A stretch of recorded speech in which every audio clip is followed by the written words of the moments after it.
The first thing I remembered was dying, the second was Caleb yelling from our bedroom.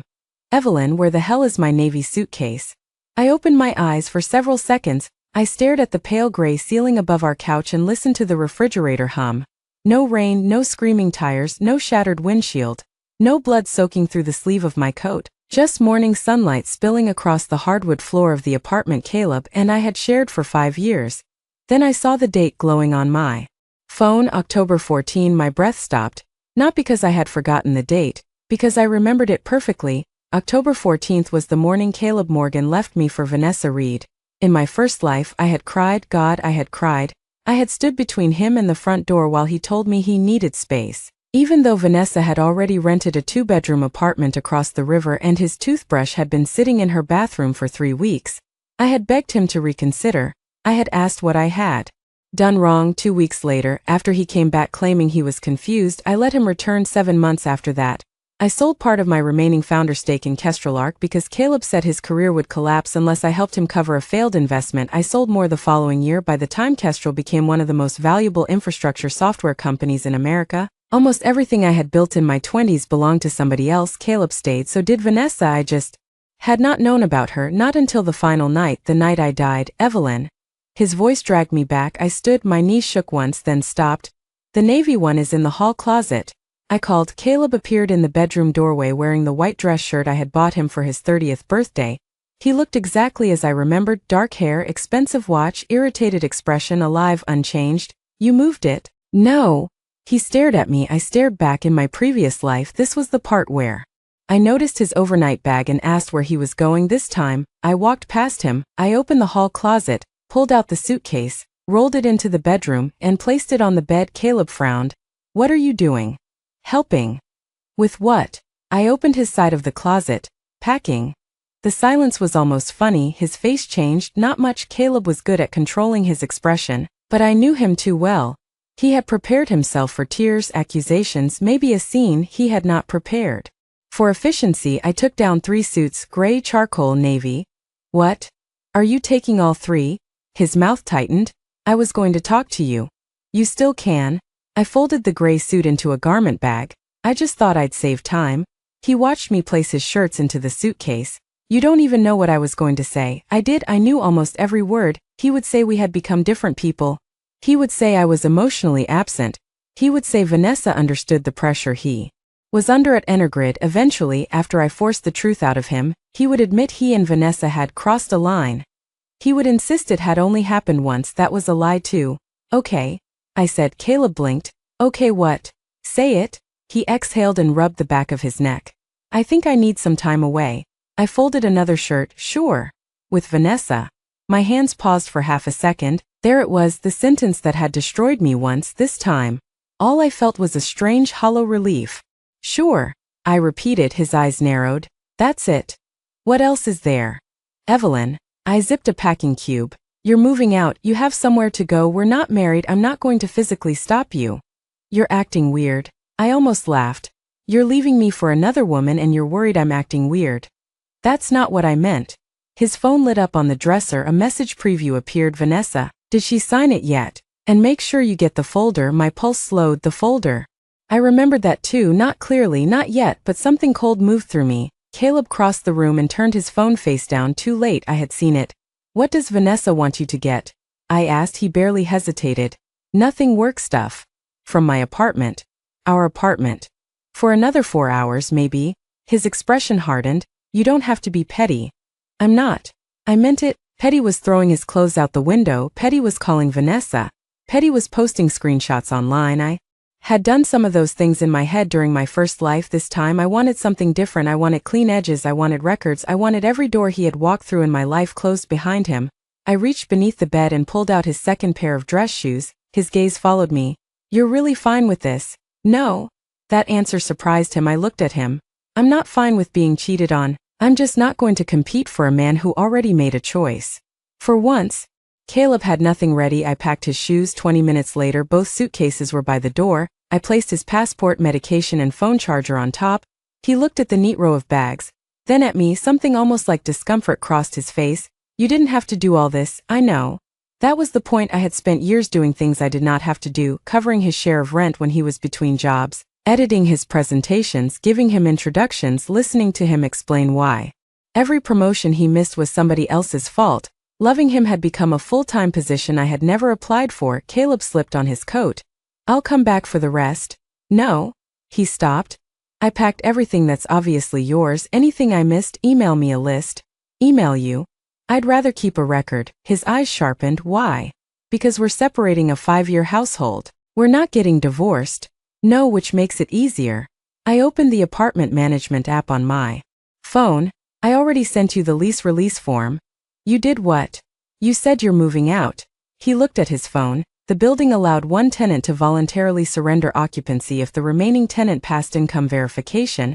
I had handled our renewal every year. I knew the process. You expect me to sign that now? No. I smiled faintly.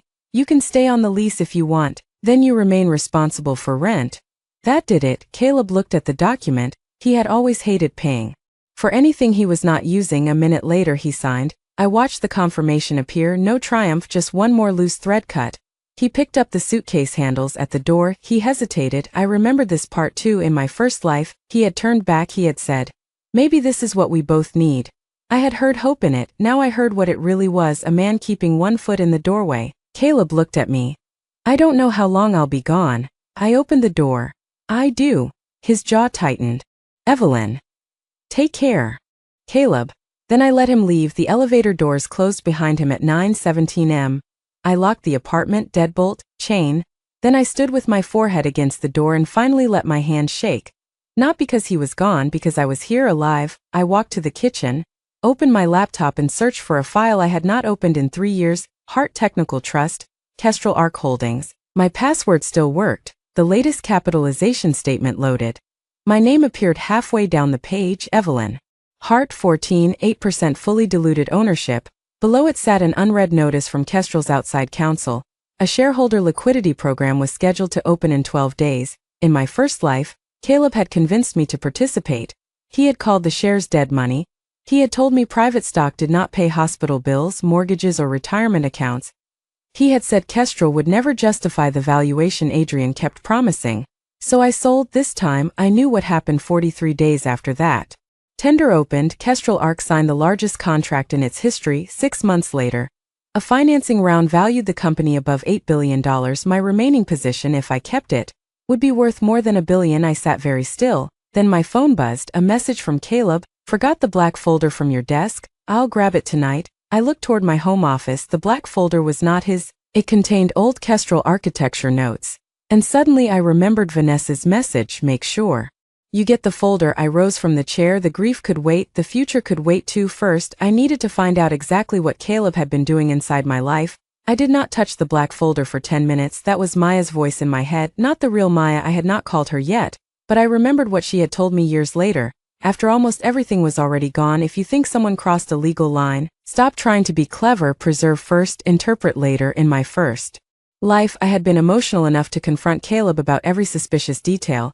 That gave him time to explain. It also gave him time to delete. This time, I photographed the folder exactly where it sat. Then I photographed the desk, the laptop dock, the external drive beside it, the little silver USB hub I barely used. Only after that did I call Maya-chan. She answered on the 4th ring. If this is about brunch, I told you I refused to stand in line for eggs. Hearing her voice nearly broke me. Maya had been one of the few people who never stopped telling me Caleb was taking more than he gave. I had called that judgmental. She had called it math. Maya? She went quiet. What happened? Caleb moved out. Finally. Despite everything, I laughed. Maya continued. Was that insensitive? No? Good, then I stand by it. I think he accessed old Kestrel material on my home devices. That changed her tone immediately. What makes you think that? I told her about Vanessa's message, the folder. Nothing more. I did not tell her I had died once already. There were limits even to friendship. Do not open anything you think he touched, she said. Do not send yourself copies. Do not start snooping through his accounts. I wasn't going to. You absolutely were. Fair. Can you come over? I'll be there in 40. Maya arrived in 32 minutes wearing running shoes, black slacks and a Columbia Law sweatshirt that looked old enough to vote. She stood in my hallway and looked around. Where are his things? Gone. All of them. Most. She stared at me. You packed for him? Yes. Maya placed one hand over her heart. I have never been prouder. Can we focus? We can do both. She followed me into the office. Maya was a securities attorney, not a forensic examiner, but she understood enough to tell me what not to do. We disconnected the external drive without opening files and recorded its serial number. Then she made me call a digital forensics firm her practice used. The technician walked me through isolating my desktop from the network until someone could collect a forensic image. Now, Maya said, sitting at my kitchen island, money. I knew what she meant. Caleb and I did not have truly joint finances. That had once felt unromantic, now it felt like divine intervention. We split rent from a household checking account, but our paychecks went into separate accounts. He was an authorized user on one of my credit cards because I had added him years ago for groceries and travel. I removed him. I downloaded account statements first. No dramatic freezing, no calling his employer, no stealing back gifts, just closing access that legally belonged to me. The household account held $18 for $30. We had contributed unevenly, but tracing every grocery payment would be absurd. I transferred exactly half into my individual account and left the rest untouched. Then I emailed Caleb, I've moved half of the household checking balance to my individual account. The remaining $9,215 is available to you. Please confirm when you've transferred it so I can close the account. Maya read over my shoulder. Boring? Good. Very good. My phone buzzed almost immediately. Caleb, you didn't need to do that today. I did not answer. Another message came. Caleb, and I need the black folder tonight. It has intergrid material in it. Maya looked at me. Does it? No. Then do not reply yet. The forensic technician arrived just after noon. His name was Samir. He photographed everything before touching the machines and explained what he was doing in language design for people who did not want to testify badly. 6 months later, the first result came from the computer's local event logs. An external storage device had been connected 3 nights earlier. At 2:13 am, I had been asleep. Caleb had told me he was finishing a quarterly forecast. What was copied? I asked. We'll need the image to say more, Samir said. But there was significant red activity from one directory. Which directory? He turned the screen. Kestrel_archive_2021. I felt heat rise under my skin. Maya did not say I told you so, which was how I knew she was genuinely worried. What exactly is in that archive? She asked. Old architecture documents, product roadmaps, some customer deployment assumptions. Current? Not exactly. I thought harder. I haven't worked full-time at Kestrel in 4 years. That doesn't automatically make it harmless. I know. My phone buzzed again, this time Vanessa's name did not appear. Caleb had called. I let it ring. He called again. Maya lifted one eyebrow. Persistent. He hates unanswered questions. Then today is educational. When Samir left with the forensic copy, Maya pointed toward the couch. Sit, I obeyed. Now tell me the part you are not telling me. What part? The part where your boyfriend of 5 years leaves for another woman. You calmly pack his luggage, preserve evidence like a general counsel, and start looking 10 years younger. I looked down at my hands. I realized I've been wasting my life. That usually takes longer than breakfast. I'm a fast learner. Maya leaned back. She knew I was lying. She also knew when not to push. Fine, let's discuss Kestrel. My chest tightened. What about it? You said the folder contains old Kestrel information. Are you still subject to confidentiality restrictions? Yes.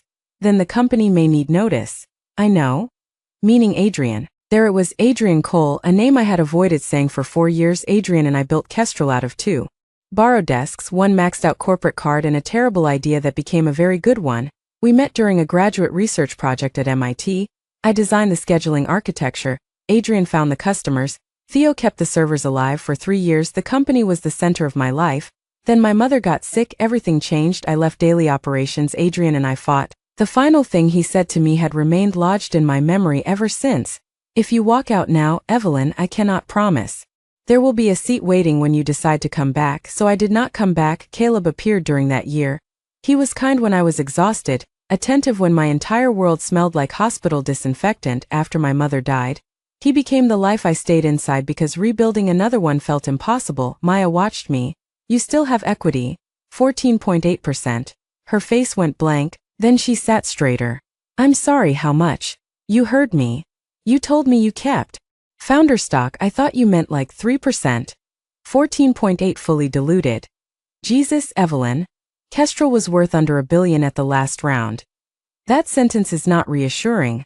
I knew the newest shareholder notice sat unread in my inbox. Maya made me open it. The secondary liquidity program would allow qualifying early holders to sell up to 20% of their positions at the forthcoming financing price, subject to board approval and securities compliance. I remembered accepting almost the maximum in my previous life. Caleb needed capital, I needed certainty. Kestrel stock felt abstract, his problems felt immediate. That was how I had destroyed myself, one reasonable sacrifice at a time. What are you going to do? Maya asked. Nothing. With the tender. I'm not selling. Maya studied my face. Do you know something material that isn't public to shareholders? No. That answer mattered. My knowledge came from a life that technically had not happened. There was no document I could point to, no insider call, no confidential current information in my possession. Still, I had no intention of trading around memories. Holding my existing shares required no transaction at all. I just don't want to sell. Then don't. Simple 2 words. My first life might have been different if I had learned them earlier. My phone vibrated again. A text. Caleb, Vanessa says the folder might have accidentally been mixed into your papers. I'm coming by around 7. Maya read it. Interesting wording. He's not coming in. You changed the locks. I can't until management processes the release. Then building security. I'll notify them. He surrendered occupancy. Maya nodded. And Kestrel. I looked at Adrian's number. I had never deleted it. For years, no calls, no birthday messages, no accidental reactions on social media, nothing. My thumb hovered over the screen. What do I even say? Maya shrugged. Try the truth. So I pressed call. He answered after 2 rings. No greeting at first, just silence, then a familiar voice lower than I remembered. Evelyn. My throat tightened. Hi, Adrian. Another pause. Are you all right? Of course that would be his first question. Not why are you calling, not what do you want, are you all right? I think someone accessed old Kestrel material from my home computer. The silence changed when, 3 nights ago. Do you know who? My boyfriend? I corrected myself. Ex-boyfriend. Adrian exhaled slowly. Do you still have the device? Yes, counsel advised me to preserve everything. A forensic image is already being made. Good. No blame, no accusation about why company material still existed on a personal machine, just good. Then he said, come in tomorrow. To Kestrel. Yes. I don't know if that's a good idea. I didn't say rejoin the company. His voice softened. I said come in. I looked out the window toward the river. In my first life, I had spent years believing every door behind me had locked. Maybe some had. Maybe some had simply been waiting for me to knock. What time? 9. I'll be there. Evelyn? Yes. I'm glad you called. The line went quiet after he hung up. Maya looked at me. That sounded complicated. You have no idea. At 6:42 that evening, building security called upstairs. Caleb was in the lobby. He wanted access. I told them no. 5 minutes later, my phone rang. This time I answered. Where's the folder? He demanded. I stood in my kitchen, looking at the black folder sealed. Inside a document box Maya had labeled for counsel. Safe. It belongs to me. No, Caleb. You don't even know what's in it. I know enough. He went silent. Then his voice turned careful. Evelyn, don't make this into something it isn't. I almost smiled. That sentence had controlled me for years. Don't overreact. Don't be dramatic. Don't embarrass me. Don't make it into something it isn't. No problem, I said. I'm going to find out exactly what it is. Then I ended the call. For the first time in 5 years, Caleb did not get the last word. Kestrel Arc occupied 11 floors of a glass building in Cambridge. When I left, it had occupied half of one. I stood across the street at 8:53 the next morning and tried to reconcile the company in front of me with the place I remembered. The old Kestrel had smelled like overheated laptops and takeout. The new one had a brushed steel sign in the lobby, security gates, a wall display showing power systems across North America. For a moment I almost turned around, then somebody pushed through the revolving door behind me. Evelyn Hart. I glanced over. The security guard smiled. Mr. Cole asked us to send you straight up. Of course he had. The elevator opened on the executive floor. Adrian stood at the far end of the corridor. For years had changed him, not dramatically. He was still tall, still broad-shouldered, still wore suits like he would rather be in a black t-shirt. But there was more restraint in his face. The 28-year-old Adrian I remembered had moved like every problem could be solved by refusing to sleep. This man looked as if he had learned which problem survived exhaustion. We stared at each other. Then he walked toward me. Hi. Hi. Awkward, ridiculously awkward. He gestured toward a conference room. I thought we should start with counsel. Good. That helped. Work was easier than history. Inside sat Kestrel's general counsel and an outside cybersecurity attorney. For the next hour I explained what I knew: the archive, the USB connection, Caleb's request for the black folder, Vanessa's message. I gave them the forensic firm's contact information and authorized the transfer of relevant technical findings. Nobody accused me. That almost made it worse. Finally, general counsel asked, "Do you remember whether the archive materials included active credentials?" "No." "Encryption keys?" "No." "Customer names?" "Some, mostly old pilots." Adrian spoke for the first time in several minutes. "The architecture itself matters more." I nodded. Kestrel's original advantage was not a single algorithm, it was the way our software balanced local grid constraints without forcing customers to centralize sensitive operating data. The old designs were outdated, but they showed how I thought. Sometimes that was more valuable than source code. The lawyers left with a list of next steps. Then Adrian and I were alone. He closed the conference room door. I braced myself. He looked at me. "You still drink terrible coffee?" I blinked. "What?" "There's a place downstairs that sells something they call a quart d'eau, but I think it's legally closer to engine degreaser." A laugh escaped before I could stop it. Adrian smiled. The room changed, only slightly, enough to hurt. "You look good," he said. "So do you?" That sounded painful. "It's been 4 years. 4 years and 3 months. I looked at him. He looked away first. Of course he knew exactly how long. "I'm sorry about the archive," I said. "We'll deal with it. I should have cleaned the drive years ago." "Probably." I appreciated that he did not pretend otherwise, but having an old copy does not make someone else entitled to take it. "No." He leaned against the table. "Tell me about Caleb." I stiffened. "For the investigation. For context. He works at Energrid." "I know. You know. I looked him up after you called." Of course he had. Energrid was not Kestrel's largest competitor, but they went after overlapping commercial utility accounts. "Vanessa Reed works there too," Adrian said. "Corporate development." "Yes. Is she the woman he left with?" I nodded. A muscle moved in Adrian's jaw. He did not say anything cruel. That was somehow more powerful than outrage. "When did you find out?" he asked. "Yesterday." "Mostly true. And you called me the same day." "There may be company material involved." "That isn't what I meant." I met his eyes. "No, it was not. I could have sent everything through counsel. I could have kept him out of it." I had called Adrian because somewhere beneath 4 years of anger, grief and silence, I still trusted him. That frightened me more than Caleb leaving. "I didn't know who else would understand what was in the files," I said. Adrian accepted the partial answer. Then he opened a folder on the table, a real paper folder. "You also need to know about this." Inside was the shareholder tender notice. I already saw it. "Are you participating?"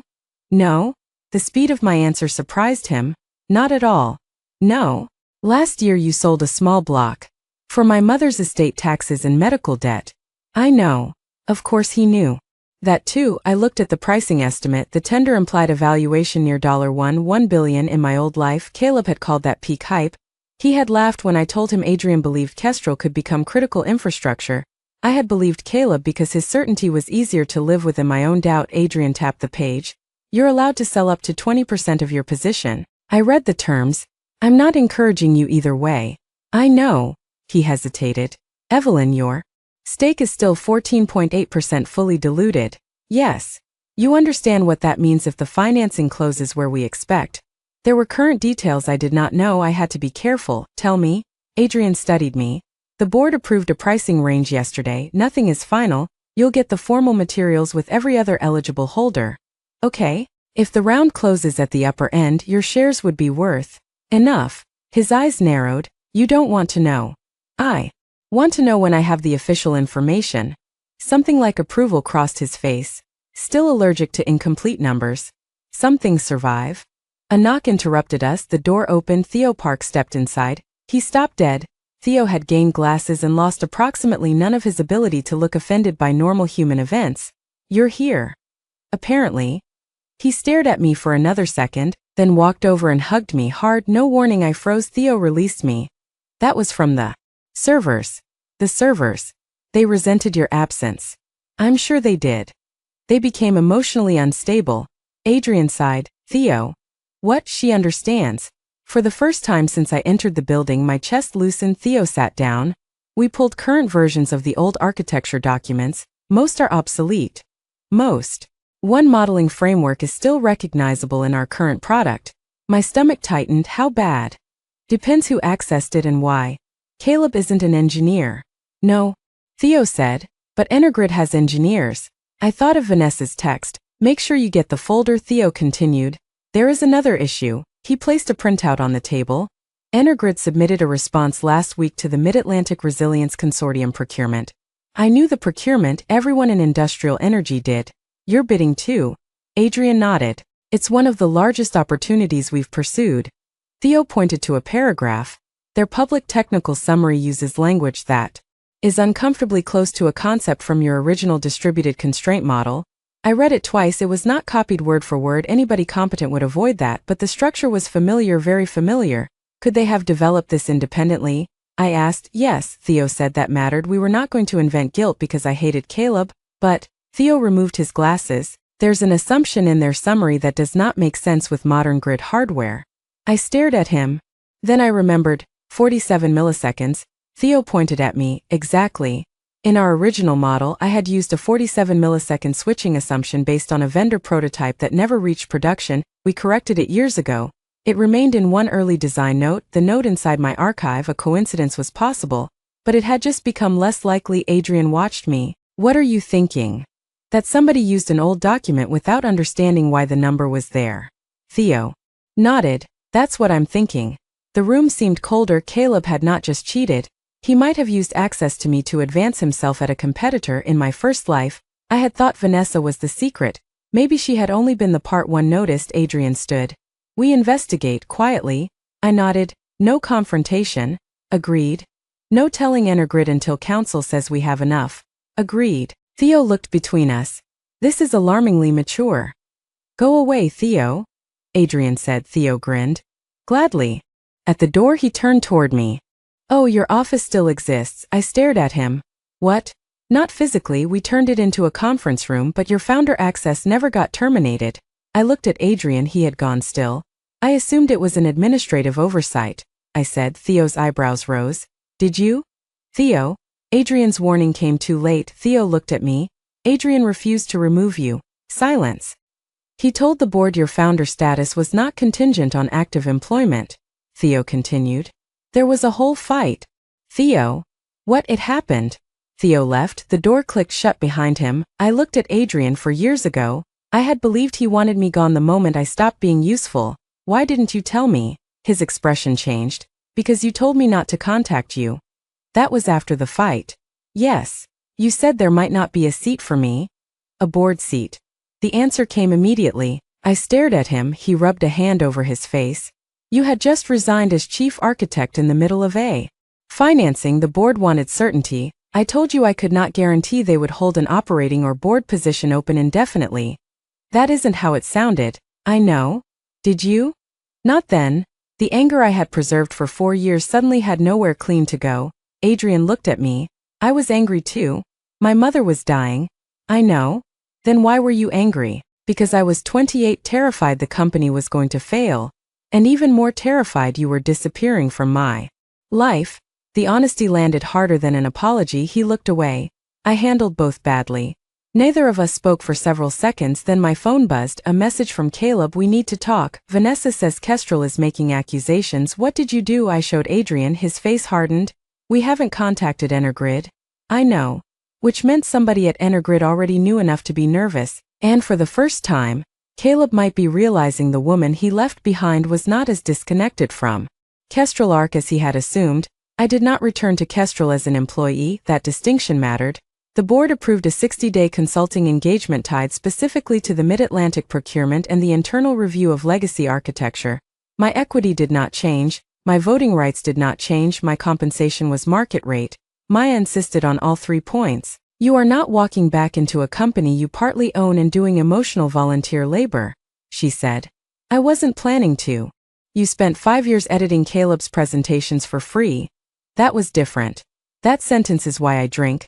So I signed the consulting agreement. My first full day back felt like visiting a house built on top of my childhood home. The shape was familiar. Everything else had expanded. There were teams for regulatory systems, utility integrations, forecasting, and cyber resilience. People used product names I had never heard. Some employees recognized me, most did not. That was good. I did not need a parade. I needed to learn. Adrian arranged a series of technical briefings. He attended the first one, then left. That surprised me. The old Adrian would have stayed in every room. He delegates now, Theo whispered after Adrian walked out. A miracle. Near-death experience. Series C. I smiled. For the next 4 hours I listened. The technology had evolved beyond my original architecture, as it should have. That mattered emotionally more than I expected. A small part of me had feared discovering Kestrel no longer needed anything I had created. Another part had feared the opposite, that it had remained frozen in the version I left. Instead it had grown. So had I. At lunch an analyst named Priya asked the question everybody had been polite enough to avoid. Can I ask why you left? The room went quiet. She flushed. Sorry, you don't have to answer. No, it's okay. I set down my fork. My mother was diagnosed with ovarian cancer. I tried to keep working through the first year. Eventually I couldn't do both. Priya nodded. I'm sorry. Thank you. Another employee asked, did you always plan to come back? No. That answer surprised them. Maybe it surprised me too. I didn't know whether coming back would ever make sense. From the doorway Adrian said. And now? I looked at him. Ask me in 60 days. A few people laughed. Adrian did too. Later that afternoon, he found me inside what used to be my office. Theo had not exaggerated. It was now conference room 4B. The old whiteboard was gone. The terrible orange couch was gone. The window remained. I stood in front of it looking over Cambridge. You okay? Adrian asked. I think so. You hated that couch. It was free. It was a biohazard. It was free. He leaned against the doorframe. There's a board call at 4. Do I need to attend? I think you should. That made me turn. Why? Because one director is going to argue your involvement creates unnecessary risk. Due to the investigation. Due to history. There it was. Not everybody wanted the prodigal founder back. Good, that was realistic. The call began badly. A director named Martin Klein had joined 2 years after I left. He was careful, not rude. That almost made his objections harder to dismiss. Our duty is to the company, he said. Ms. Hart has substantial ownership, but she has not operated inside Kestrel for several years, bringing her into a live procurement, while there is a potential information security matter involving her personal devices creates governance concerns. He was not wrong, so I did not get defensive. I agree there are risks. Adrian glanced at me. I continued. That is why I am not requesting system access beyond what the security team approves. I am not asking for a management title. My role is advisory and limited. Martin folded his hands. Why are you necessary? That question might once have wounded me. Now I answered it. Because whoever prepared Energrid's technical language may have used a version of the architecture I wrote before most of Kestrel's current engineering team was hired. I can distinguish between concepts that were publicly discussed, concepts developed independently later, and design assumptions that existed only in internal drafts. Theo added. She already identified the 47 millisecond artifact. Martin frowned. What artifact? For the next 10 minutes I explained. No emotion, no history, just facts. When I finished, Martin nodded once. That is useful. Then use me for that. The motion authorizing the consulting scope passed. Afterward, Adrian caught up with me near the elevators. You handled that well. I answered a question. He was testing whether you would treat founder status as authority. I don't. I know. The elevator doors opened. Neither of us stepped inside. You defended me 4 years ago, I said. Adrian became still. Theo told you too much. Probably. He always has. Why did you preserve my founder rights? Because they were yours. Simple. I had spent years with Caleb making every gift sound like a loan, every favor like an investment, every sacrifice like an obligation. Adrian said the rights were mine because they were mine, nothing more. I thought you hated me. I admitted. His expression softened. I was furious with you. Comforting. But I never hated you. The elevator chimed again. This time we stepped inside. As the doors closed, Adrian said, you know what I hated? What? That you stopped asking me for anything. I looked at him. My mother needed me. I know. I didn't have room for Kestrel. I'm not talking about Kestrel. The elevator descended. He stared at the floor indicator instead of me. You stopped calling. You stopped telling me when treatment went badly. You stopped letting me bring food. You stopped letting Theo drive you to the hospital. I was overwhelmed. I know that now. I was overwhelmed then. I know. His voice was quiet. I just didn't know how to help someone who had decided needing help was a failure. The doors opened. Neither of us moved for a beat, then 2 employees entered and the moment disappeared. That night, Caleb sent an email, not a text, an email. We should settle the remaining apartment items and discuss what happened. Vanessa has been told someone from Kestrel may contact Energrid regarding a competitive procurement. I assume this is connected to you. I strongly suggest you avoid making personal accusations that could damage my career. I read it twice, then forwarded it to Maya. Her response arrived 6 minutes later. Do not answer the career threat paragraph, send logistics only. So I did. You transferred the remaining household balance today. Thank you. The account is now scheduled for closure. Your remaining personal mail will be held with building management. Future questions regarding Kestrel should go through the companies involved. I sent it. No accusation, no warning, no revenge speech. Caleb had always believed silence meant weakness because my silence usually came from fear. He was about to learn there was another kind. The next morning, Theo called me into the security lab. We got the preliminary forensic report. My stomach tightened. He turned his monitor toward me. The connected USB device had copied 2.4 gigabytes from my Kestrel archive. Not opened. Copied. The device identifier matched one registered to a Dell laptop Caleb had used at home. Could the files have been copied accidentally? I asked. Theo gave me a look. 2.4 gigabytes. I need the answer. You'd give counsel, not me. His expression sobered. No, the logs indicate a directory-level copy operation. I stared at the screen. Can we prove where the files went after that? Not from your computer. Then we're not done. No. He clicked another window. But Evelyn? Yes. The copy happened 3 nights before Caleb moved out. I remembered Vanessa's message. Did she sign it yet? My skin went cold. What was I supposed to sign? Theo looked confused. I don't know.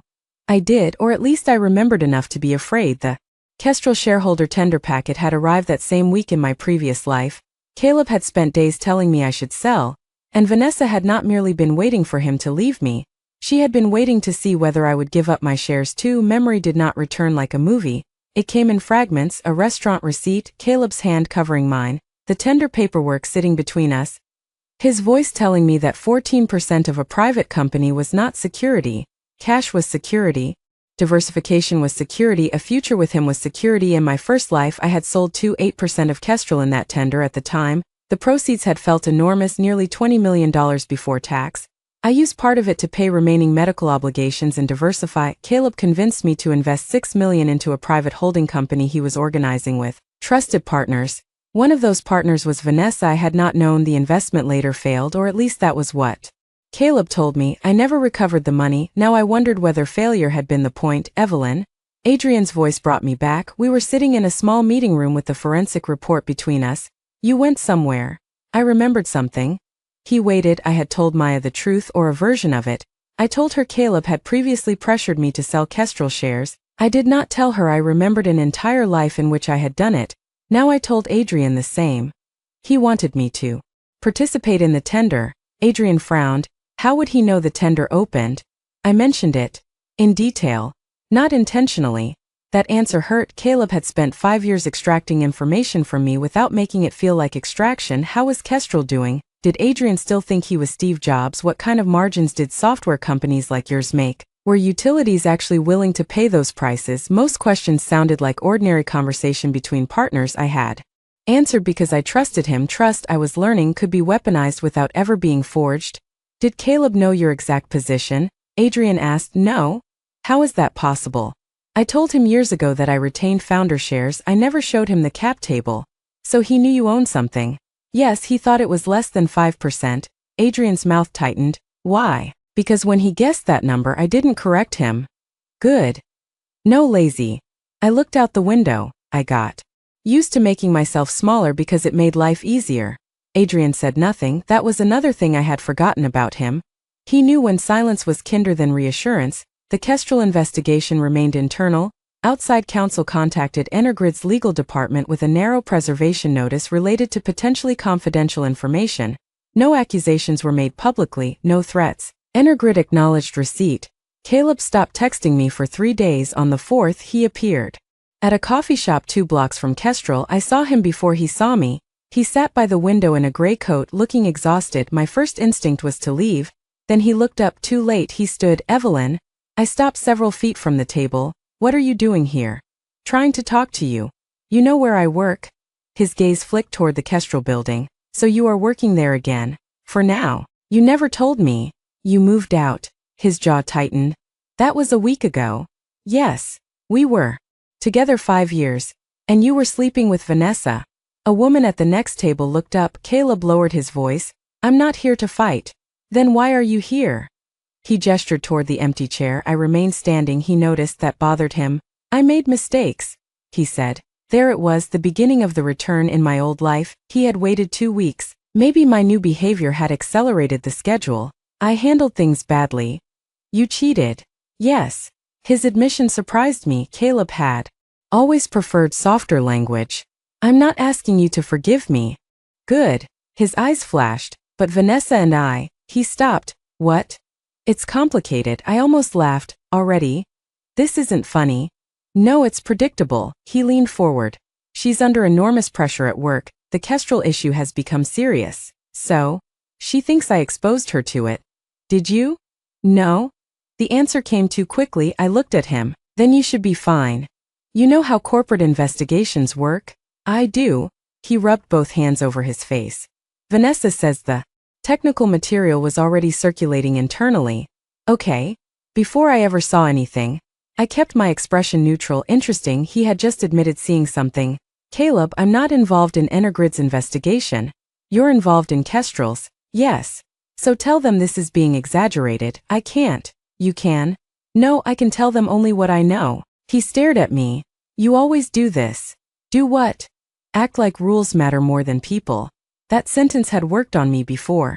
When his credit score was too low for the apartment, when he wanted me to call an old Kestrel investor for an introduction, when he needed me to review a confidential presentation he should never have brought home, rules matter more than people. What he meant was his convenience mattered more than my boundaries. I picked up my coffee.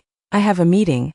His hand closed around my wrist, not hard, still unacceptable. I looked down. Let go. He did immediately. People were watching. Evelyn, please.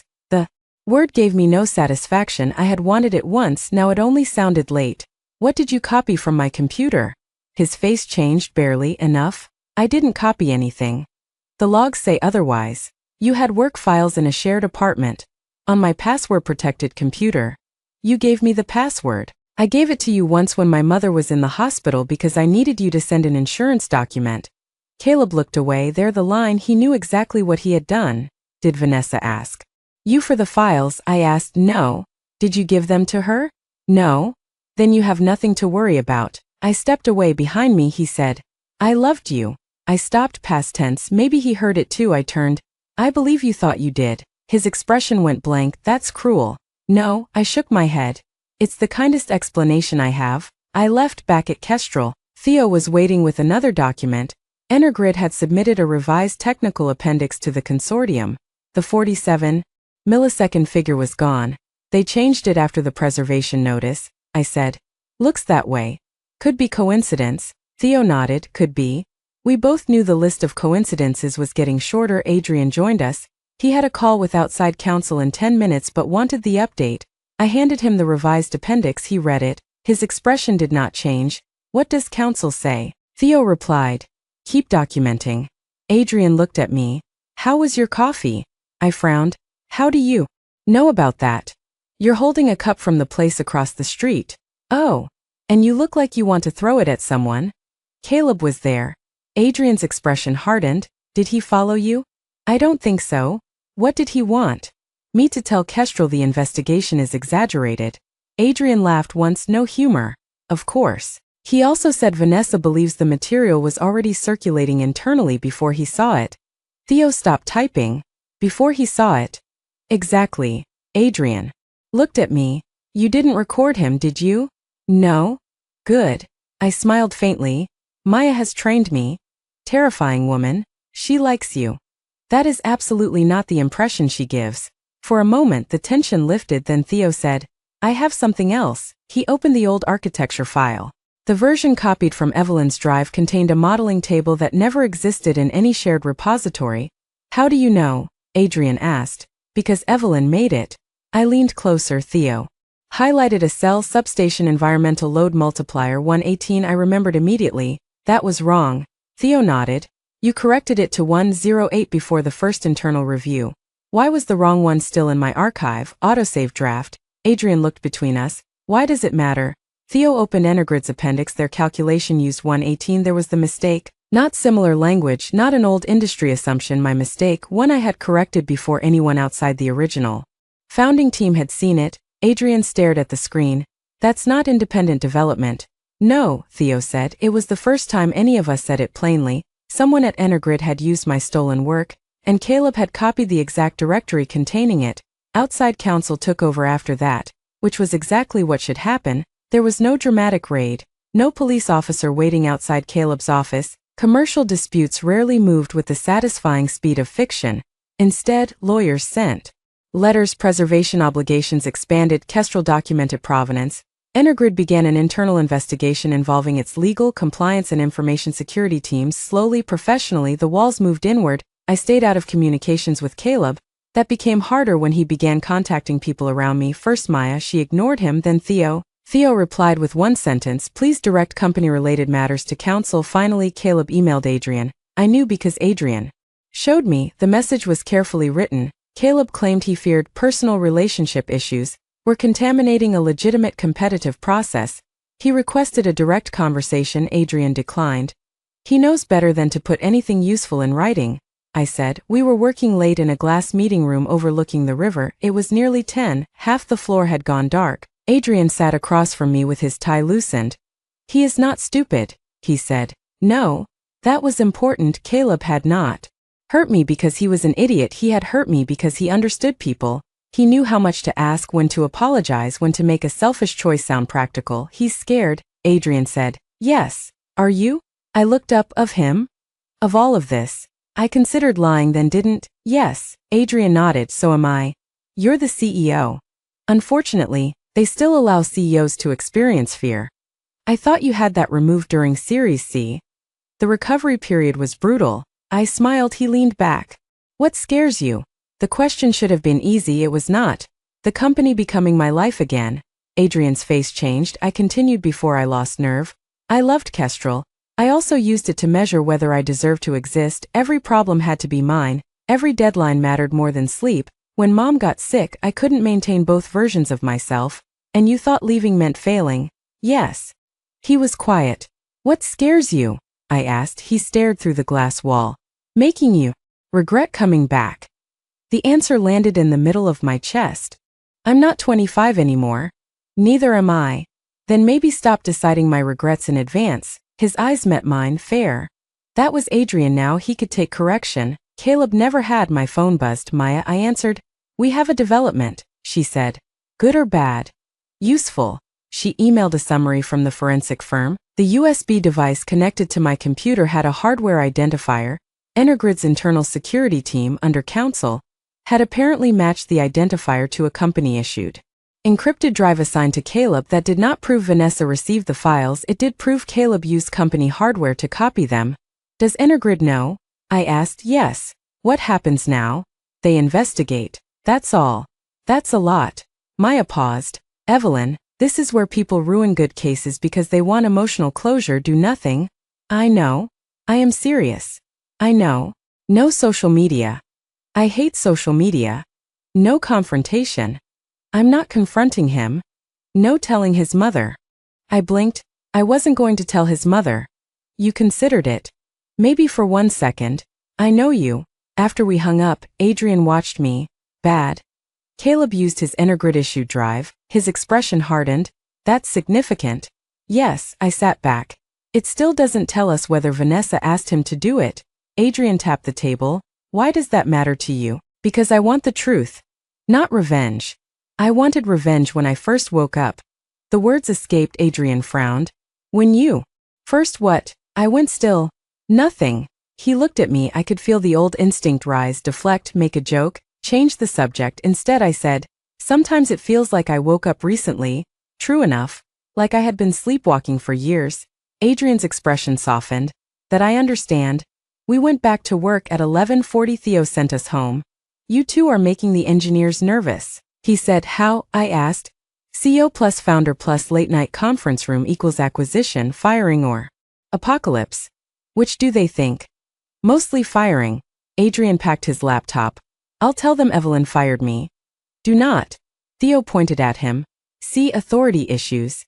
In the lobby, rain streaked the glass. I stopped for one terrible second. I was back inside the car, Caleb yelling, headlights metal, my hand locked around the strap of my bag. Evelyn. Adrian stood beside me. I could not breathe, not properly. He did not touch me. That helped. What do you need? The question cut through the panic. Not, what's wrong with you? Not, calm down. What do you need? Just a minute. Okay. He waited. The lobby emptied around us. Eventually the rain became only rain again. I exhaled. Sorry. No. I hate when people say that. Then stop apologizing for having a nervous system. I laughed weakly. He looked outside. I can call you a car. I can call one. I know. Adrian. Yes. Walk me to the corner. He looked at me, not because the request was large, because it was not. For years ago I had stopped asking him for anything. Tonight I had asked for one block. Yeah, he said quietly. Of course. We walked under the building awning. He stayed beside me until my car arrived. No hand at my waist, no attempt to turn fear into intimacy, just presence. Before I got in, he said, text me when you're home. I almost teased him. Then I remembered something. In my first life, Caleb had hated when I asked him to do that. He said it felt parental, controlling, unnecessary. I looked at Adrian. Okay. When I reached the apartment, I texted home. His reply came immediately, good sleep. I stared at the word longer than I should have. The next morning, Energrid placed Caleb on administrative leave. Vanessa remained at work for exactly 6 more hours. Then she was placed on leave too. By lunchtime, industry gossip had begun. By 3, Caleb was outside my building. Security did not let him upstairs. He called from the lobby. I answered only because Maya was sitting beside me. Did you do this? He demanded. I put the phone on speaker. Do what? My job. I don't work at Energrid. You know what I mean. Maya shook her head slowly. Do not engage, I said. You need to speak with your employer. Vanessa says this came from you. Then Vanessa is wrong. You hate her. I don't know her well enough to hate her. That was almost true. I hated what she had represented in my first life, but the woman herself, the more I learned, the more Vanessa looked less like a romantic rival, and more like someone who had identified Caleb's weakest trait and used it. He wanted to feel important. She made him feel like the man with access. Caleb, I said, do not come to my home again. This was my home too. You voluntarily surrendered occupancy. Silence. Maya gave me a small nod. Do not come here again without arranging it through email. He lowered his voice. Vanessa told me you were finished with Kestrel. I stopped. What? She said everybody knew Adrian pushed you out years ago. She said the shares you had left weren't meaningful. Maya and I looked at each other. There it was. Vanessa had not just wanted Caleb, she had built her plan around his belief that I no longer mattered. How would Vanessa know how many shares I own? I asked. She doesn't. Neither do you. He went silent. I continued. Goodbye, Caleb. I ended the call. Maya leaned back. How many people know your exact stake? Board, finance, council, some early investors. And Caleb thinks it is under 5%.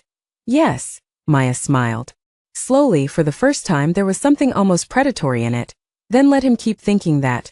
The North American Grid Modernization Summit was the kind of conference I used to love. Now I hated the badge. Evelyn Hart, special advisor, Kestrel Arc, no founder, no shareholder, no dramatic title. My choice. Adrian had offered to list co-founder. I declined. I don't want a conference badge doing emotional labor for me. He had stared at me for 3 seconds. Did Maya teach you that sentence? No. Terrifying. Kestrel's team occupied 2 tables near the front of the ballroom. Energrid's people were across the aisle. Caleb was not there. Vanessa was. Her administrative leave had ended 2 days earlier, but she had returned under restrictions while the investigation continued. That told me Energrid did not yet have enough to terminate her. Good. Consequences should follow evidence, not my feelings. Vanessa saw me during the first coffee break. She approached alone. I had imagined this moment. In my first life, I had imagined screaming, throwing wine, asking how she could sleep with another woman's partner. Reality was quieter. Vanessa wore a cream suit and a conference smile. Evelyn, Vanessa. I suppose we should finally meet properly. I suppose. Her eyes moved to my badge, special advisor. For now. I heard you left Kestrel years ago. I did. It must be strange coming back. Less strange than expected. Her smile tightened. I hope the company isn't letting personal history influence the investigation. So we were doing this. I took a sip of coffee. If you have concerns about an investigation, you should speak to counsel. I have. Then you're covered. She studied me. I understand why you're angry. No, you don't. Her eyes sharpened. I'm not proud of what happened with Caleb. Then we agree on something. He told me your relationship had been over emotionally for years. Of course he had. Men like Caleb rarely told the other woman, I am deeply loved at home but would still like to betray someone. He told me a lot of things too. I said. Something flickered in her face. Good. Maybe she was beginning to discover how little being chosen by a liar actually meant. He said you didn't care about Kestrel anymore. Vanessa continued. That was his interpretation. He said Adrian pushed you out. No. Her gaze shifted. No. No. For the first time Vanessa looked uncertain. A voice came from behind me. Evelyn. Adrian. He approached carrying 2 coffees. He handed one to me without asking. Oat milk, no sugar. He remembered. Vanessa noticed. Of course she did. Vanessa. Adrian said. Adrian? Professional cold. She smiled. I was just telling Evelyn it must be interesting to be back. It is. He looked at me. Panel starts in 5. I'm coming. Vanessa glanced between us, then she said. I didn't realize Kestrel still considered her a founder. Adrian became very still. I could have answered. He did first. Kestrel does not get to decide whether Evelyn is a founder. Vanessa's smile disappeared. She founded the company.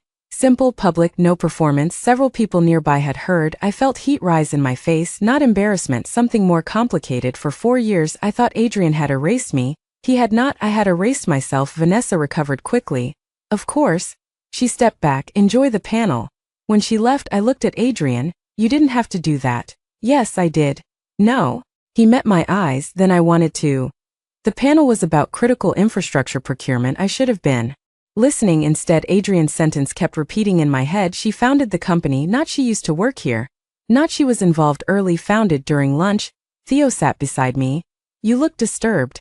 Thank you. You're welcome. I lowered my voice.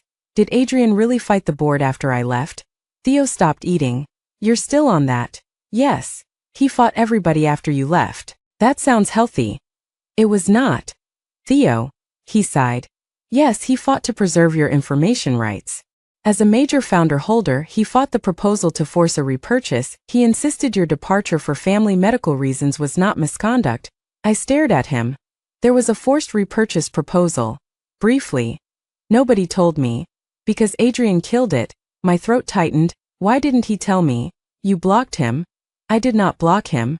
You told him never to contact you again. That is not technically blocking. Theo looked unimpressed. I work in software functionally identical. I pushed food around my plate. Theo's voice softened. Evelyn, he screwed up. You did too. I know. He thought giving you space was respecting you. I thought him giving me space meant he didn't care. Yes. We sat with the stupidity of 2 people hurting each other through opposite interpretations of silence. Theo added. Your mom called him once. I turned sharply. What? Near the end? When? A few months before she died. What did she say? I don't know. Adrian never told me. That stayed with me all afternoon. After the final session, I found Adrian alone on the terrace outside the ballroom. Boston spread below us in cold blue light. My mother called you? He looked at me. Theo was going to die, not literally, probably, yes. When? About 3 months before she passed. What did she want? Adrian looked back toward the city. To ask me to stop trying to get you back to Kestrel. The answer hurt. Why? She said you were drowning. I swallowed. She thought every call from me made you feel like you were failing 2 places at once. That sounded exactly like my mother. What did you say? I said I was trying to help, she said. Then help her by letting one thing stop demanding her. My eyes burned. Adrian's voice dropped, so I stopped calling. I looked at him. And I hated you for it. I know. No, I really hated you. I know. I thought you gave up on me. I thought I was doing the one thing your mother asked. The absurdity of it made me laugh through tears. Adrian looked alarmed. Should I? I'm fine. You're crying. I can do both. Right? He handed me a napkin from his pocket. I stared at it. Why do you have a cocktail napkin? CO emergency kit. I laughed harder. For the first time, grief for my mother and anger at Adrian existed in the same memory without poisoning each other. He had made mistakes, so had I. But not the mistakes I had accused him of. My phone vibrated. Maya, I answered. Her voice was clipped. Energrid's investigation found an email. What email? Vanessa sent Caleb a message 4 days before he copied the archive. My heart pounded. What did it say? Maya read the relevant line, quote, If Evelyn still has the old deployment materials, we need them before the consortium technical freeze find a way. I closed my eyes. There it was. The affair had been real, so was the exploitation. Vanessa had not accidentally received stolen information. She had asked for it. Adrian watched my face. What? I lowered the phone. They found the request. His expression hardened. For weeks I had been waiting for certainty. Now it had arrived. Strangely, I did not feel triumphant. I felt tired. Adrian stepped closer, still not touching me.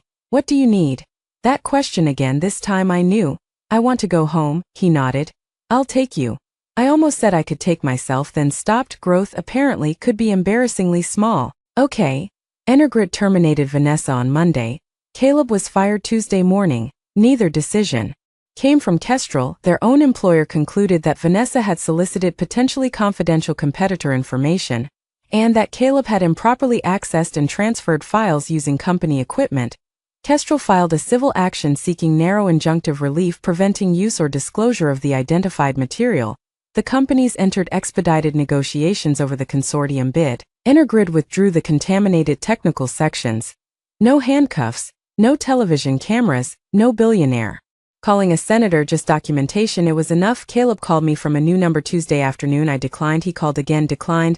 Then an email arrived. I know you don't owe me anything, but I need 10 minutes, not about the case, about us. I forwarded it to Maya. She replied, legally, you may ignore him forever. Emotionally, I support this strategy. I ignored him at Kestrel. The financing process accelerated. I now had access to formal shareholder materials because I had always been entitled to them. The proposed post-money valuation range made me sit alone in conference room 4B for nearly 20 minutes. $7.9 to $8.4 billion. My 14.8% would dilute slightly depending on final participation, but not enough to change the basic reality. If the financing closed at the upper end, my Kestrel equity would be worth over $1 billion on paper. I should have felt powerful. Instead, I remembered signing away pieces of it in my first life. I remembered Caleb opening champagne after the tender. He had kissed my forehead and told me I had finally made a mature financial decision. I went to the restroom and threw up. Adrian found me 20 minutes later in the stairwell. I had escaped there because nobody used stairs in a venture-backed software company. Apparently CEOs did. He sat 2 steps below me, not beside me, below, so I did not have to look up at him. You disappeared. I needed air. This is terrible air. Still better than a boardroom. He waited. I said, I got the financing materials. Okay. My position could be worth more than $1 billion. Yes, he did. Not smile. That made it easier. I don't know why that makes me feel sick. Because numbers are weird. No. I pressed my palms together. Because I almost lost it. But you didn't. The words hit me too hard. I stood. You don't understand. Adrian stood too. Then explain. I could have. My voice cracked. I could have given all of it away. I had somewhere. Somehow I had lived that life. I trusted someone who looked at everything I built and saw a resource he could convert. Adrian's face softened. He didn't take your ability to build it. That sounds inspirational. I wasn't trying to be good. I'm saying the shares are valuable because the company has value. The company has value partly because of work you did. Selling the shares would not have erased that. It would have erased my control. Yes, that was the wound, not just money, control. In my first life, I had handed other people the authority to determine what my sacrifices were worth. My mother's illness, my career, my relationship, my company, my time. Adrian stepped closer. You don't have to sell anything. The secondary program lets me take liquidity. Then sell what you choose. What would you do? I'm not answering that. I looked at him. Why? Because you spent 5 years with somebody telling you what to do with your assets. I'm not volunteering for the position. That shut me up. He continued. Talk to Maya, talk to an independent wealth advisor, talk to tax counsel, then decide. I laughed softly. You got annoyingly healthy. I had therapy. I stared. Seriously? Yes. Adrian Cole went to therapy. Weekly. What did you talk about? You constantly.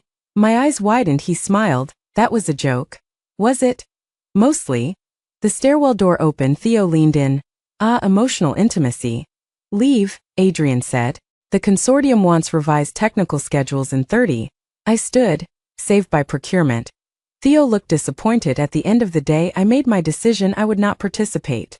In the maximum tender, I would sell a small portion, 2% of my total company interest if allocation allowed. Enough to create financial independence beyond anything I could realistically spend, not enough to surrender meaningful ownership.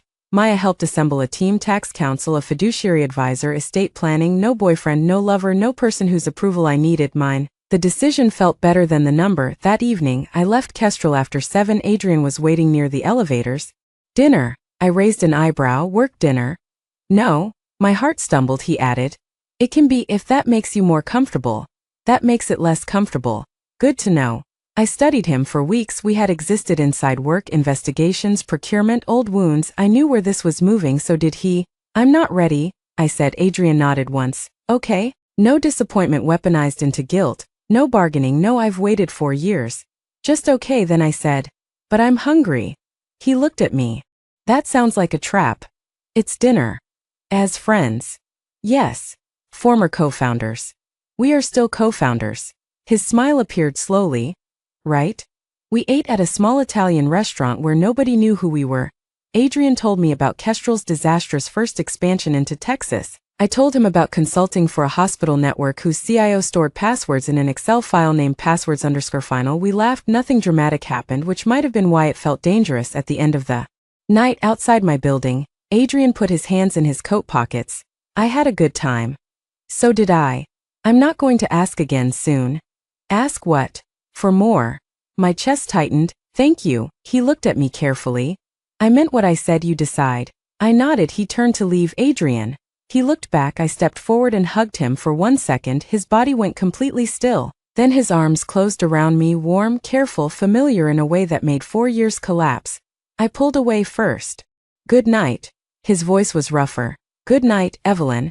The next morning, Kestrel won preferred vendor status for the consortium project pending final contracting. 2 hours later, the board approved the financing. At the top of the official shareholder notice was the number that would change my life. Post-money valuation, $8 for billion. The financing was not public immediately. That mattered. For 5 days, I lived inside a strange private reality.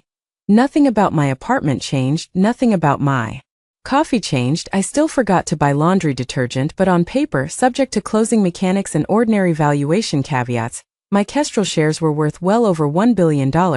Maya made me repeat the phrase, paper value. I know. Private stock is illiquid. I know. Taxes. I know. Concentration risk. Maya. She grinned. I'm enjoying this. The secondary tender allocation was approved. If the closing occurred as expected, I would sell a limited block and receive roughly $160 million gross before taxes and transaction costs. It was more money than my mother had earned in her entire life, multiplied many times over. I spent that night sitting on the floor of my apartment, not celebrating, remembering Mom had been a public school chemistry teacher. She bought store-brand cereal. She reused gift bags until the corners tore. When Kestrel raised its first institutional round, she made me promise I would not start behaving like money made normal rules optional. Money is only useful if it gives you choices, she had said. Once it starts choosing who you are, it owns you. I had forgotten. Caleb loved wealth as proof. Adrian treated it like fuel. I wanted to treat it like freedom. The financing became public Friday morning. Technology news sites reported Kestrel's valuation. Business reporters began calculating founder ownership, most focused on Adrian. Then somebody found an old incorporation filing. My inbox exploded. Who is Evelyn Hart, the forgotten Kestrel co-founder? Early architect retains major stake. I hated forgotten. It implied I had disappeared accidentally. Still, the math was public enough that reporters estimated my position between $1 and $13 billion. Caleb arrived at Kestrel's lobby at 11:18 a.m. Security called Adrian's office. Adrian called me. You don't need to see him. I know. He says he only wants 5 minutes. I know. What do you want? There was that question. I looked at the news alert on my screen. In my first life, I had dreamed of Caleb seeing what he lost. I imagined his face, his regret. I thought his regret would restore something in me. Now I understood regret belonged to him. It could not pay me back. Still, there was one thing I needed, closure that did not depend on him apologizing correctly. I'll see him, I said. Conference room. No lobby. Public brief. I found Caleb near the visitor desk. He looked thinner, no suit, no Energrid badge. When he saw me, something in his face collapsed. The news was open on his phone. 14.8%. No. Hello, I stopped several feet away. Yes. You told me you barely had anything left. No, you assumed. You let me assume. Yes. His laugh sounded broken. Why? Because my exact assets were never relevant to whether you loved me. He stared. Do you understand what those shares are worth? Yes. You sat in our apartment for 5 years with over 10% of Kestrel. They weren't worth this 5 years ago. You know what I mean? I did. He felt cheated. The irony might have been funny if it were not so revealing. You were going to sell, he said. I changed my mind. His eyes sharpened. The tender. Yes. You're not selling. A small amount. How much? That's not your business. He flinched. 5 years ago he would have pushed. Today he seemed to realize the door was actually closed. Vanessa knew you had shares, he said. She knew more about my finances than she should have. She thought you had 3 or 4%. So did you? Caleb looked down for the first time. Shame appeared without anger covering it. I screwed everything up. Yes. I thought. He stopped. What? I thought if I got closer to Vanessa I could finally move up. There it was, not love, not exactly status. She had access to people I didn't, he said. She made me feel like I was wasting my career. And I made you feel what? Safe. The word hurt more than I expected. Not because safety was bad, because he had consumed mine while resenting me for providing it. You treated safety like something beneath you, I said. I know. No, I don't think you did. He looked at me. I was there when your mother died. You were. I loved you. You loved parts of being with me. That's not fair. It's the fairest thing I can say. He shook his head. You think Adrian's different. I did not answer. His mouth twisted. You think he doesn't care about the $1 billion? Adrian knew my cap table before I did this morning. Caleb went silent. That was the difference. Adrian knew what I owned when our company had been worth almost nothing. He had watched me eat vending machine crackers for dinner and argue over server costs. My value to him had never arrived in a headline. Caleb looked toward the elevators. So you're with him now? No. The answer seemed to surprise him. Then why? Because my life is not a relay race where I hand myself from one man to another. He closed his mouth. I almost smiled. There she was, the version of me I should have become years ago. Caleb rubbed his thumb along the edge of his phone. Energrid is claiming damages against me. That is between you, Energrid, and your counsel. I might lose everything. I looked at him. You may lose a career path. That's easy for you to say. No, my voice stayed calm. You still have your education, your health, your ability to work. You don't get to call consequences losing everything. Just because your old life was comfortable. His face tightened. You really don't care what happens to me. I thought. About that, I care enough not to lie. His eyes lifted. I hope you build something honest after this. He stared at me. That's it. That's it. I walked toward the elevators. Caleb said my name. I turned once. I would have stayed, he said, if I'd known. There it was, the final answer. 5 years reduced to 6 words. If he had known I was rich enough, valuable enough, connected enough, he would have stayed. I felt something inside me release, not break, release. Thank you, I said. He looked confused. For finally telling the truth. The elevator doors opened. I stepped inside. Adrian was waiting upstairs. He stood when I entered his office. How bad? Actually, yes. I think I'm done. He searched my face. With Caleb. With needing him to understand what he did. Adrian nodded. That sounds expensive. It cost me 5 years. Then I hope you keep the receipt. I laughed. He smiled. Then the smile faded. Evelyn. There's something I need to tell you before this gets more complicated. My heart accelerated. He walked around the desk. I'm in love with you. No speech, no dramatic setup. 7 words. I stared at him. Adrian continued. I think I was in love with you before you left. I know I was after. I am not telling you because I expect anything. I could not speak. You just got out of a 5-year relationship, he said. Your life is changing faster than anyone should. I don't want an answer today. Then why tell me? Because I'm done hiding important information from you, because I think I know what you can handle. That sounded so much like the lesson between us that my eyes burned. I don't know what I feel yet. Yes, you do. I frowned. He corrected himself. Sorry, that was old Adrian. Despite myself, I laughed. He smiled. Take your time. Will you? Yes.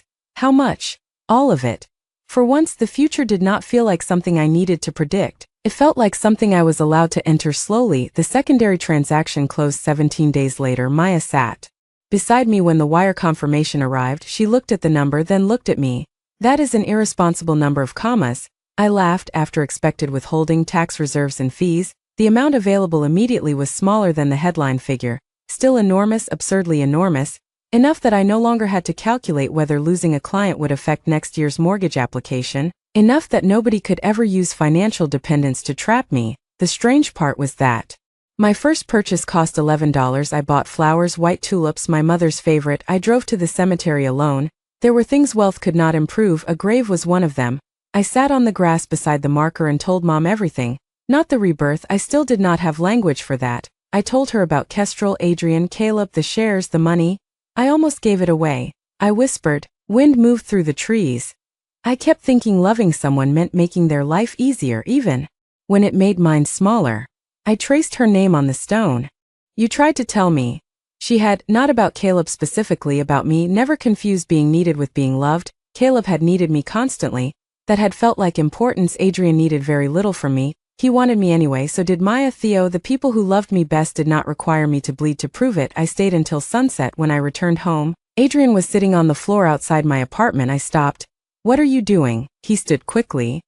Maya told me you went to the cemetery. So you came here. I was going to leave food. He held up a paper bag. You weren't answering. My phone died. I figured. You sat on the floor. I only got here 5 minutes ago. I looked at him. Liar. Twinny. I unlocked the door. Come in. He followed. I changed clothes while he unpacked Thai food. When I returned, he had found plates. You remember where everything is? No. Your kitchen is arranged by someone with unresolved control issues. I arranged it. Yes. We ate at the counter. He did not ask how much money had arrived. He did not ask what I planned to buy. He asked how the cemetery was. Quiet. Good quiet. Mostly. I looked at him. I told my mom about you. Adrian stopped chewing. That seems serious. I told her you went to therapy. He nodded. She would have enjoyed that. She liked you?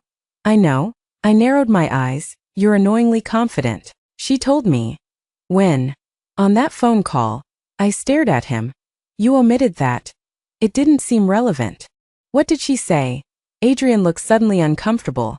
That you were going to spend years pretending you didn't love me because you were stubborn. My mouth fell open. She did not. Not exactly. Adrian, she said. You too are exhausting. That sounded real. I laughed until my eyes watered. When the laughter faded, we were standing closer than before. Neither of us moved. Adrian looked at me. Not my mouth, my eyes. Evelyn. Yes. I'm going to leave. My stomach dropped. What? You've had an emotional day. I'm in your apartment. I told you I love you. This is exactly when old me would decide timing is a myth. I smiled. And knew you. Knew me knows where the door is. He picked up his coat. I watched him. Then something became very clear. All my life I had mistaken intensity for certainty. Caleb had been intense when he wanted something. Adrian was careful when he wanted me. I stepped forward. Don't go yet. He stopped. Okay. I took his coat from his hand and placed it on the chair. His eyes followed me. I'm still not sure what the future looks like, I said. You don't owe me a forecast. I'm scared I'll disappear into another relationship. I won't let you, I frowned. That is the wrong answer. He closed his eyes briefly. Damn it. I laughed. He tried again. I will try not to ask you to. Better. Therapy is expensive. I'm getting my money's worth. I looked at him. Then I kissed him. Adrian froze. For half a second. Neither of us breathed. Then his hand came up to my cheek. Lightly, giving me room to move away. I did not. The kiss deepened slowly. No desperation, no claim, just 4 years of misunderstanding and several weeks of choosing each other carefully. When we separated, Adrian rested his forehead against mine. Can I say something terrible? Probably. I have wanted to do that since 2018. I laughed. You should have. I tried. When? The night we got our first utility pilot. You bought me a burrito. I was 25. That was courtship. That explains a lot. He smiled, then sobered. We can go as slowly as you want. I know. And if you change your mind, Adrian. Yes. Stop negotiating against yourself, right? We spent the rest of the evening on the couch talking, nothing more. At midnight, he left, not because I wanted distance, because we both understood something now. A good relationship did not have to consume the whole room. The next morning, the press discovered the secondary tender. A financial publication estimated my liquid proceeds. My phone became useless. Interview requests, podcast invitations. People I had not spoken to since college suddenly remembered my number. Caleb did not contact me. Vanessa did. One email. You probably hate me. You have every right. I'm not asking for forgiveness. Caleb told me you had abandoned the company and that he was helping you monetize debt equity. I chose to believe what was useful to me. That part is mine. I'm sorry. I read it twice. Then closed the laptop. I did not reply. Forgiveness. Did not have to be immediate, it also did not have to be public. By noon, Adrian sent me a message. Congratulations, Billionaire. Please still submit your consulting invoice. I laughed out loud. Then I did, because he was right. My work still had a price, so did my time. For the first time, I knew the difference between those things and my worth. 6 months later, Kestrel offered me a permanent position. I declined it, then created a different one. Not CEO, not chief architect. Adrian already had a leadership structure that worked. I did not need to reclaim the exact chair I had abandoned to prove the years between had been a mistake. Instead, the board approved a new advanced systems group focused on resilience tools for public utilities, rural cooperatives and municipal networks that could not afford enterprise-scale deployments. I became its executive chair. 3 days a week, defined authority, defined boundaries. Maya nearly cried when she saw the contract. You have office hours. Yes. You have mandatory vacation. Yes. You have succession language. Yes. Who are you? Rich enough to hire frightening lawyers. Correct answer. I use part of my liquidity to establish the Marion Hart Technical Care Fund. Not charity in the sentimental sense. It funded emergency caregiver leave, temporary health insurance continuation, and technical returnships for engineers who left the workforce to care for family. The idea came from the thing that had nearly destroyed my career. Talent did not disappear because someone became a daughter, a parent, or a caregiver. Companies simply treated interrupted careers as damaged ones. I knew better. Adrian never asked me to name the program after Kestrel. He never tried to attach his name to it. He attended the first launch meeting and sat in the second row. Afterward, we walked along the Charles. By then, we had been officially dating for 4 months. Very few people knew. Not because we hid, because neither of us wanted our relationship turned into a founder mythology story. We had rules: no resolving relationship disputes during executive meetings, no using company information as pillow talk, no pretending. Adrian's role as CEO gave him authority over my shareholder decisions. Most important, either of us could say not tonight without the other turning distance into rejection. Healthy love involved an astonishing number of boring conversations. I loved it. You know, Theo is taking bets, Adrian said. On what? When we move in together. We are not moving in together. I know. When did you tell him? This morning. And he still took bets. He says I'm unreliable. He's right.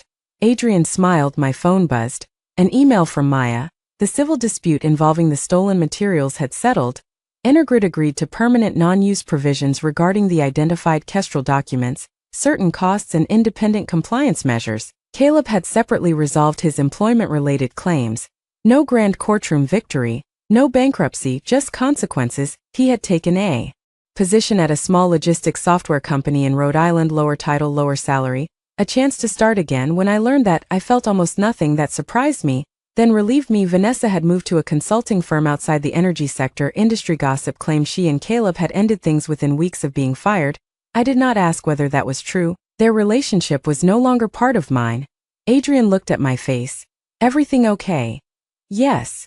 Case settled. He nodded. How do you feel? Hungry. He laughed. That healthy? Extremely. We bought sandwiches from a food truck and sat by the river. Halfway through lunch, Adrian said, I have something to show you. That phrase is dangerous. Trust me. I'm learning to.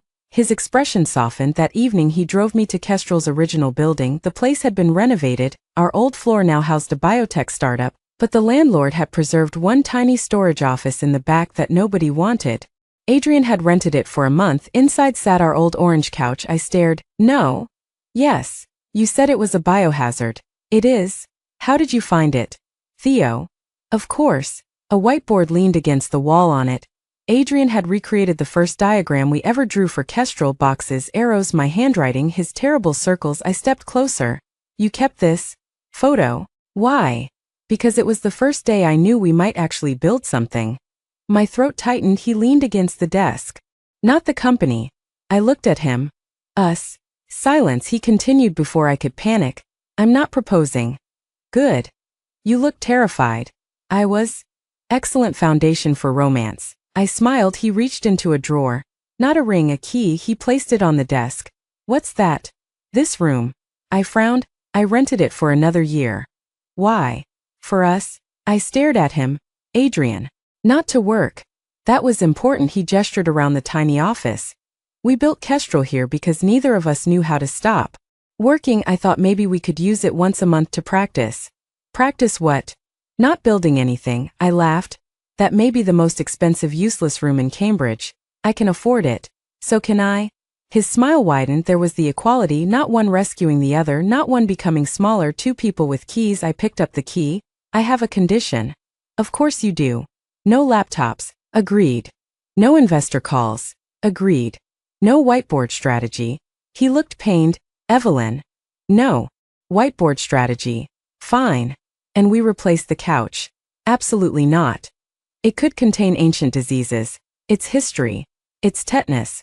We argued for 10 minutes. I won mostly because I threatened to call Maya. When we finally left, Adrian took my hand. I looked down at our fingers. In my first life, I believed starting over meant recovering what I had lost. Now I understood it differently. Starting over meant deciding what deserved to come with me. 1 year after Caleb left, I woke before sunrise. For several seconds, I did not know why the date felt familiar.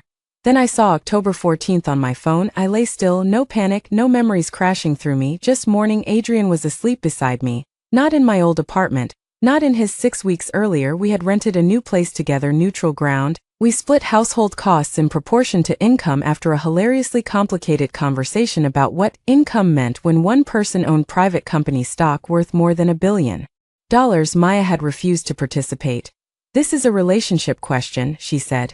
I only litigate after you mess it up. We had not messed it up yet. I slipped out of bed and made coffee at 7. Adrian walked into the kitchen wearing sweatpants and one sock. He looked at the calendar, then at me. You okay? Yes. Today's the day. He remembered, of course. 1 year. I said. Do you want to do anything? No. He poured coffee. Excellent. I am gifted at nothing. I smiled. There had been a time when I imagined this anniversary would feel victorious. Caleb gone, Vanessa defeated, me rich, Adrian beside me. But life did not feel like a scoreboard anymore. That might have been the greatest change. Kestrel had grown again. My stake fluctuated with each financing conversation and internal valuation. Some days financial journalists called me a billionaire. Other days they added on paper. I stopped caring. The Marion Hart Fund placed 43 engineers into returnship programs during its first year. That number mattered more to me. My advanced systems group launched its first municipal platform in Vermont. That mattered. Theo finally took a vacation longer than 4 days. That might have been our greatest corporate achievement. Caleb sent one final email 3 months earlier. Not an apology, not exactly. I understand now why you thank me for telling the truth. I spent a long time blaming Vanessa, Energrid, and you. It took me longer to admit I was the person who chose every step. I'm sorry for what I did with your files and for what I did to you. You don't need to answer. I did not answer, but I believed him. Maybe that was forgiveness, not inviting someone back, not pretending harm had disappeared. Just being able to remember them without needing the story to end differently. Vanessa never contacted me again. I hope she learned something too, not because she deserved my concern, because I had learned that spending energy wishing somebody stayed ruined was just another way to remain tied to them. At 9, Adrian and I drove to the old startup office, our useless room. The orange couch was gone. I had one completely. In its place sat 2 comfortable chairs, a small table and a coffee maker Theo insisted cost too much. No monitors, no permanent laptops. The whiteboard remained blank by mutual agreement. Mostly, Adrian caught me writing on it once and threatened contractual remedies. I claimed founder immunity. We spent the morning doing nothing important. At 11, Adrian handed me an envelope. I narrowed my eyes. What is this? Not a proposal. You say that too often. Open it. Inside was a printed copy of the original Kestrel Incorporation document. My name, his name, Theo's name, 7 years earlier. Beneath it was another page, a photograph, 3 exhausted 20-somethings sitting on the floor surrounded by pizza boxes and cables. I was laughing at something outside the frame. Adrian was looking at me instead of the camera. I had never noticed. Oh, I said. Yeah. How long? He knew what I meant. A while? You could have said something. I was stupid. So was I. We were very talented professionally. Emotionally incompetent. Catastrophically. I sat down. Adrian took the chair across from me. For a moment, we listened to the old building settle. I used to think that day with Caleb was the day my life changed. I said. The day he left. Yes. It was. Not because he left. Adrian waited. Because I let him. The distinction mattered. I had spent my first life believing other people decided what happened to me. Caleb decided to cheat. The board decided whether I belonged at Kestrel. Illness decided when I stopped working. Money decided what counted as success. Even love felt like something I had to earn by becoming indispensable. The second time, none of the circumstances became easier. I simply started choosing. I chose not to stop Caleb. I chose to preserve evidence. I chose not to sell. I chose to return to Kestrel without surrendering myself to it. I chose Adrian, and more importantly, I chose myself before I Chose him. Adrian leaned forward. What are you thinking? That I'm glad you didn't rescue me, he frowned. I'm pretty sure that's a compliment. It is. Good. You gave me space to rescue myself. He shook his head. No, I raised an eyebrow. No, you weren't drowning. I went quiet. Adrian continued.